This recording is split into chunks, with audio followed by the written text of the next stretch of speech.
everyone, I'm Lydia from Novelty, and today we're talking about the books I read in July of 2017. First of all, we had Grounded Hearts, which was unfortunately a 2-star read. It's not a horrible book, and the plotline was really interesting, but unfortunately the romance, it was just too much, and it was not what I would consider God-glorifying romance, even though nothing horrible happened.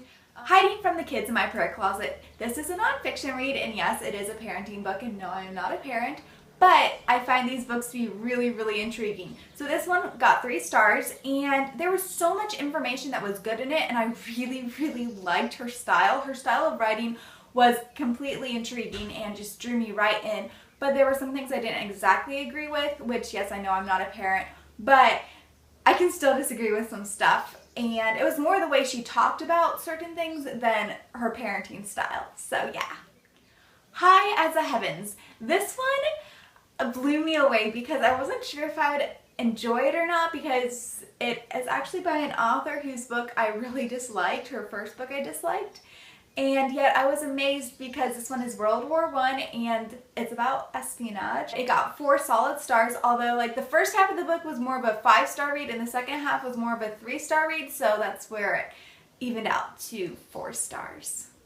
My Daughter's Legacy. This book drew me in immediately from the first page, which totally surprised me because it actually did not look that interesting to me when I was looking at the cover. But it goes back and forth between modern day and the Civil War, and the main character in the modern day part of the story is actually recovering from substance abuse, which is not something I see portrayed very often in Christian fiction, at least not this well, and I loved how they wrote it. I was like, yes, we need more books like this. So, Egypt's Sister. It got a very solid 4 stars.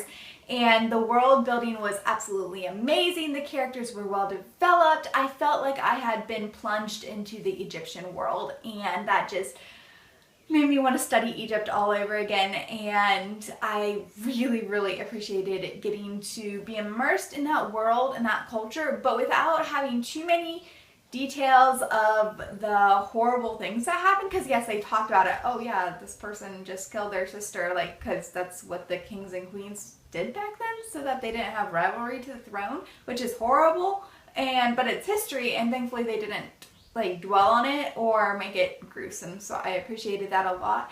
And I am happy I do not live in ancient Egypt. I'll just go ahead and say that. The Most Misused Stories in the Bible. This book was obviously a pretty quick read because it's not very long, and it had a lot of good information. I won't say that I was totally drawn in by it because it wasn't really my style. It only got 3 stars, and there were some things I didn't quite agree with, but overall I did like it, and I would be happy to read more books by the same author. When the Clouds Roll By.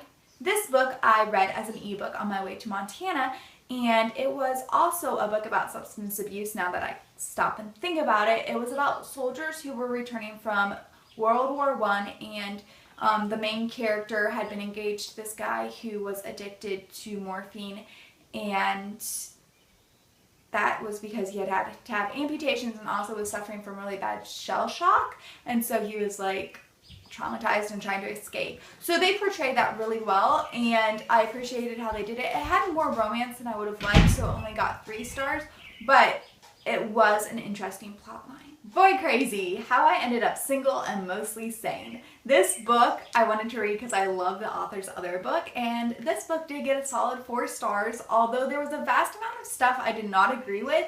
There was so much stuff that I did agree with, and so much good information in the stuff that I agreed with that I was like, okay, this is a great book, but not necessarily one I would recommend to everyone. And I like it so much that I'm going to read you guys a quote. Think about Play-Doh. Yep, that green, weird-smelling stuff you played with as a kid. Imagine God made this certain lump of green Play-Doh. It's sitting on the counter saying, this is me. I'm green and I'm a lumpy circle. That's who I am. God, on the other hand, sees the creation he wants this Play-Doh to become. So he starts squeezing and rolling it. The Play-Doh's screaming, stop it! You're messing with who I am! What the Play-Doh doesn't realize is that it's becoming exactly who it was meant to be. Eventually, it's reworked into a beautiful bowl. It's still green and it's still Play-Doh, but it looks different, reworked into the creation God meant it to be. In the same way, being ourselves doesn't mean that we never change. Here's what I mean. In our culture, we say, Be true to yourself. Don't change anything about you.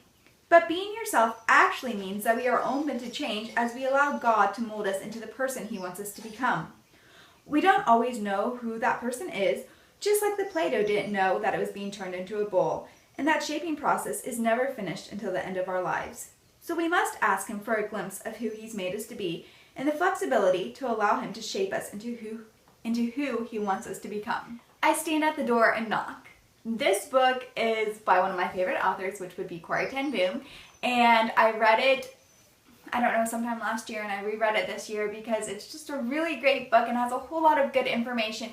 It's transcripts of radio programs that Corrie did when she was maybe in her 70s, maybe her 80s, and it has so many good analogies, word pictures. It just blew me away with how down to earth and realistic it is, but that's who Corrie is, so that should not have been a surprise.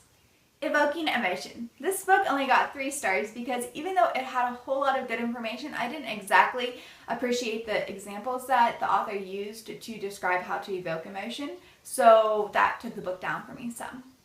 Alaska Twilight. I actually did not mean to get this book. I was trying to get a sample of it when I was on the way home from Montana because I wanted something to read, and instead of getting a sample, I bought the book. Thankfully it was on sale for only $2, so I thought, hey, since I have it, I might as well see what it's about. And as it turns out, it was too violent for my taste. Not only human violence, but there was also human-animal violence. And although it didn't go into any details really, which I was thankful for, I just did not appreciate the story as a whole. Although it was the plot did keep my interest, and I thought it would be a good thing to read because it's about a dig site mystery, and I am currently writing a dig site mystery, but there was hardly any of that actually in the book, which surprised me. And the last book of July was The Plot Skeleton.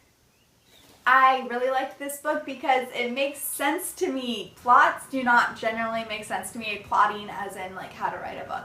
And I am a writer, so I should write plots, and I do, but they always confuse me, and this one actually made sense. So it got 4 stars.